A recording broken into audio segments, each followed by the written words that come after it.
Poucos homens percebem que a pobreza nem sempre começa no bolso. Ela quase sempre nasce no espírito, de forma silenciosa e gradual. Antes de faltar dinheiro, falta visão, direção e autoridade interior. O homem trabalha, se esforça, mas sente que algo trava seus avanços. Ora, jejua, pede a Deus, mas os resultados nunca se sustentam. Isso gera frustração, cansaço e um sentimento de injustiça. E o pior, muitos normalizam essa prisão invisível. Existe um erro espiritual comum que atravessa gerações de homens. Ele não é ensinado nas escolas, nem percebido facilmente na igreja. Esse erro faz o homem depender de milagres, mas rejeitar princípios. Ele ora por prosperidade, mas vive desalinhado com responsabilidade. Pede portas abertas, mas não muda sua postura diante da vida. Acredita que fé substitui disciplina, quando na verdade elas caminham juntas, e assim permanece girando em círculos financeiros. A verdade é que Deus não prospera mentalidades quebradas. Ele não confia recursos a homens que não governam a si mesmos. Prosperidade é transferência de responsabilidade, não apenas de dinheiro. Quando o caráter não sustenta, a provisão se torna um risco. Por isso muitos recebem e perdem, ganham e caem novamente. Não é ataque espiritual, é desalinhamento interno. E enquanto isso não muda, o ciclo se repete. O erro espiritual começa quando o homem terceiriza sua autoridade. Ele espera que alguém ore, decida ou resolva por ele. Abandona o papel de líder e assume a posição de vítima. Culpa o sistema, a família, o passado ou até o diabo, mas ignora que Deus o chamou para governar, não para reclamar. Homens que não assumem governo interno vivem sob escassez externa. Essa é uma lei espiritual silenciosa, porém implacável. A Bíblia deixa claro que domínio vem antes da abundância. No Éden, Adão recebeu autoridade antes de qualquer recurso. Onde não há governo, não há multiplicação duradoura. Homens espiritualmente imaturos confundem dependência com humildade, mas humildade não é passividade, é submissão com ação. Deus não abençoa a omissão travestida de fé. Ele honra homens que assumem posição.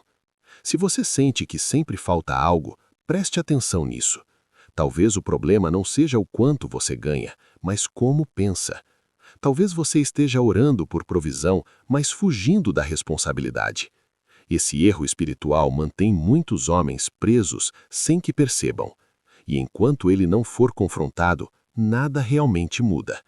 Nos próximos minutos, vamos expor esse erro em profundidade e mostrar o caminho bíblico para romper esse ciclo. O erro espiritual se aprofunda quando o homem confunde fé com espera. Ele acredita que agir é sinal de ansiedade ou falta de confiança. Mas a fé bíblica sempre produz movimento, nunca estagnação. Homens parados espiritualmente chamam isso de tempo de Deus. Na verdade, é medo disfarçado de espiritualidade. Enquanto espera um sinal, oportunidades passam diante dele, e a pobreza se instala como um hábito silencioso. Existe uma diferença clara entre depender de Deus e se esconder nele. Depender é agir com coragem, sabendo que Deus sustenta o processo. Se esconder é evitar riscos, decisões e responsabilidades. Muitos homens usam versículos para justificar sua inércia. Espiritualizam a falta de preparo, de estudo e de ação. Mas Deus não unge a preguiça, nem abençoa a procrastinação. Ele honra homens diligentes, não apenas religiosos. A mentalidade de escassez nasce quando o homem tem medo de perder. Esse medo o faz jogar pequeno, pensar pequeno e viver limitado. Aceita migalhas porque não acredita que pode governar mais.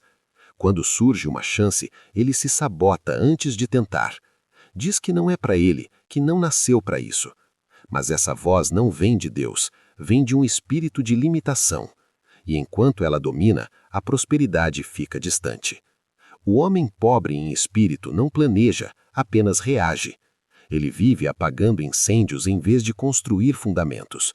Não pensa no longo prazo, só no alívio imediato. Por isso se endivida, se cansa e se frustra constantemente. Prosperidade exige visão, estratégia e autocontrole. Sem isso, qualquer aumento de renda vira aumento de problemas. Deus não libera mais para quem não administra o pouco.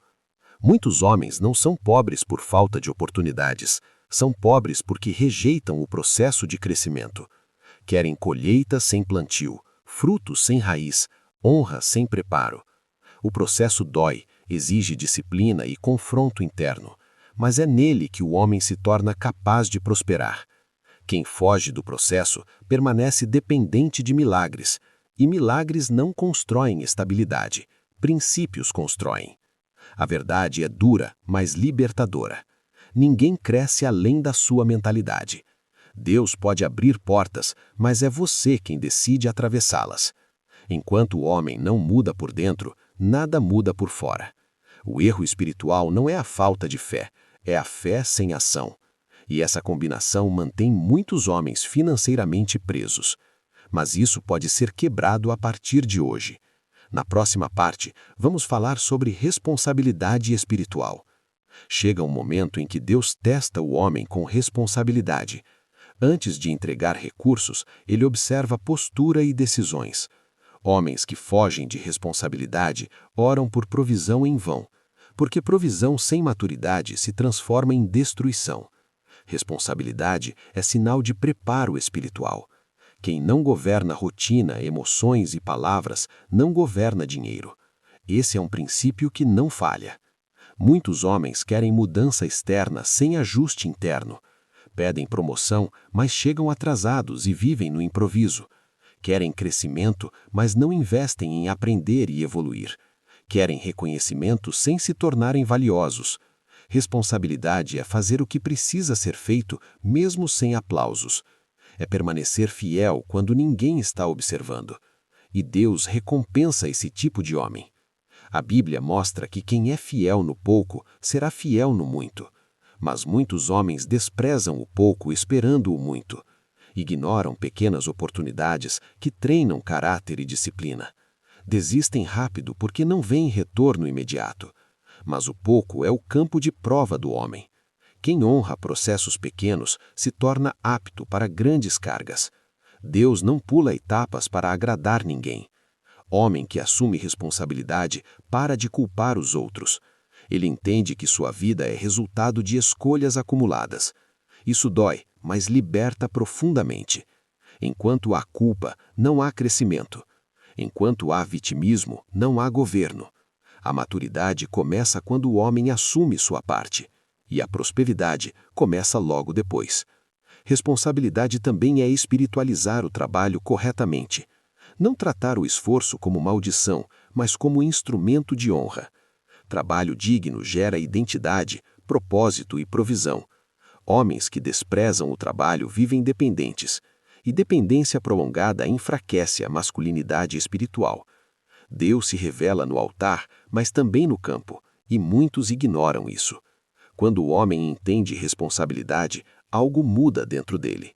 Ele deixa de esperar sinais e começa a se posicionar. Ora diferente, trabalha diferente, decide diferente. Não aceita mais ciclos de escassez como normais. Ele entende que prosperidade começa com governo próprio. Esse entendimento quebra o erro espiritual pela raiz. Na próxima parte, vamos falar sobre obediência prática. Obediência não é apenas ouvir a voz de Deus, é alinhar decisões práticas com aquilo que foi ouvido. Muitos homens recebem direção, mas não executam. Confundem revelação com transformação. Mas ouvir sem obedecer gera frustração espiritual. Deus não repete instruções indefinidamente, ele espera movimento. A obediência verdadeira quase nunca é confortável. Ela confronta hábitos, rotinas e escolhas antigas. Exige cortes, renúncias e mudanças visíveis. Por isso muitos preferem orar a obedecer. Orar não dói, obedecer sim. Mas é a obediência que destrava a provisão. Sem ela, a fé fica estéril. Homens que prosperam espiritualmente aprendem a agir rápido. Eles não negociam com a consciência. Quando entendem o que precisa ser feito, fazem. Essa prontidão gera autoridade interior. E a autoridade interior atrai oportunidades externas. Quem demora demais perde o tempo certo, e o tempo certo não volta. A Bíblia mostra homens que perderam tudo por desobediência, mas também revela homens comuns que prosperaram por obedecer. Não era talento, era alinhamento. Não era sorte, era submissão ativa. Deus não procura gênios espirituais, procura homens disponíveis e obedientes. Esses ele sustenta. A desobediência muitas vezes parece pequena, um detalhe ignorado, uma instrução adiada. Mas pequenas desobediências geram grandes bloqueios. O homem sente que algo não flui, mas não entende por quê. Espiritualmente, há portas que só a obediência abre. Não adianta empurrar, forçar ou orar mais. É preciso alinhar. Quando